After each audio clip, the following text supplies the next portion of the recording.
Greetings out there, everybody. How you doing? It is growing on to March, which we are going to move into our theme of from the inside out. That's abstract, I know, but I'm an abstract painter. The question that I ask is, now that we're moving into the third month from the ground up, to start asking as you're working on your paintings, what is essential? What is really essential to you? Not that technique that you learned this month that you're looking to integrate into your painting, although that can sometimes help, but sometimes, just like when we have something really working in a painting, we paint around it. We paint around it. I want to turn my camera to this painting and talk about what is essential by looking at a painting. Now, when I started this particular painting, it had 4 panels. Let me turn this so you can see how and I've talked about this before. These are hollow doors that I order and get out of Albuquerque. I find here in the Southwest, wood warps pretty easily. For now, I have put these together with mending plates just to kind of hold it in place. You want to see a mending plate? Let me get closer here. You can see the mending plate right there. The hardwood will go on the side because there is probably a 1x2 inside here, so I connect the hardwood that way. So these were in a line, upside down, sideways. I call it beauty strength, but here's the thing, everybody. What is essential to me? What is essential? I put this away probably for about 6 months. I'm starting to consider that it really might not be done. 2 things happen for me when I do things when I consider they might not be done. 1, I'll take a painting, a perfectly good painting, and wherever my idea is in this present time, I will change the painting completely. Now, that might be essential. That might be what's going on the inside for me right now.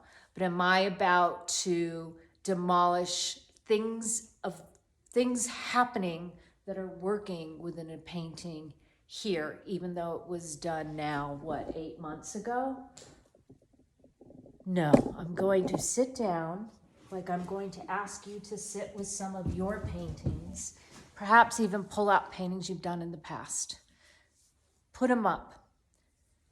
Don't leave them up, because I think it kind of clogs where we're going in our present time of making work. If we're surrounded by work we did 2, 3, 4 years ago, A, it can keep us stale, and 2,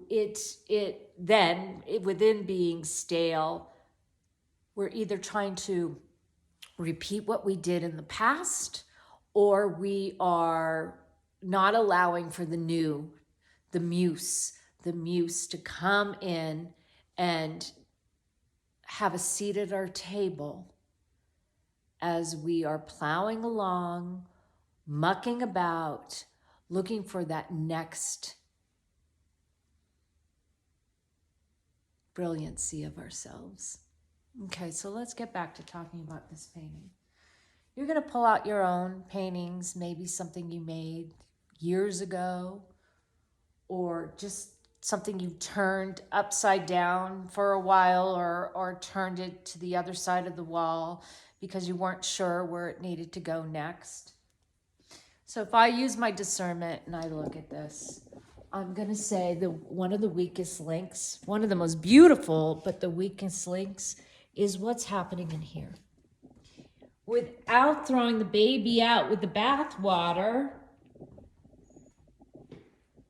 some things that can happen compositionally, and here's a little lesson in composition. Just this hook right in here, if I stand back, it kind of moves my eye up to the top right and gets stuck into a box. And the reason is this is almost a circle. Sometimes when we put circles up on top right-hand corners, especially if they're big, it doesn't give us an avenue. It doesn't give us an opening to move our eye back and weave into a painting. Compositionally, there are no rules, but there are guidelines. Compositionally, you want your eye to be able to move around, take in information, and not get completely stuck somewhere.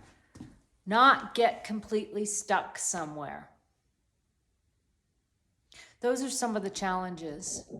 You know, I'm attached. What I'm attached to, but I don't know if it needs to go, is what's happening in the peripheral.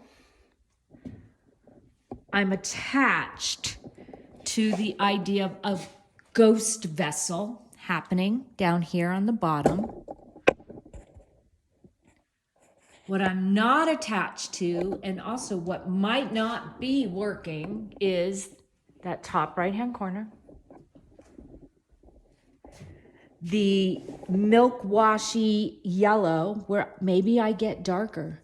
Maybe it goes darker in between the feathered area. And what I mean by that is I'll go over here to this painting once again, where I've been throwing all the tricks that I know. That's why it's not working. It's like, let me take all my tricks and throw them onto the surface and see if that moves me, it's valid to do that, to see if it moves you somewhere else. It's not a reason to repeat and stay stuck by trying to recreate paintings you made before, if that's your mindset. From the inside out, we're taking in a little outer information, but it's more about, will this give me information to move forward? Like you're always wanting to think about where you're going, not really where you've been, or even, we talk about being mindful to stay in present time. But within that mindfulness, from the inside out, I really believe it's waiting for the muse and clearing clutter, making way, and spending time with some of the work you have. So I'll probably go slow. I'll probably start by darkening some of this in here to pop the white. I'll probably work the top a little more. It feels a little weak when I'm looking at it.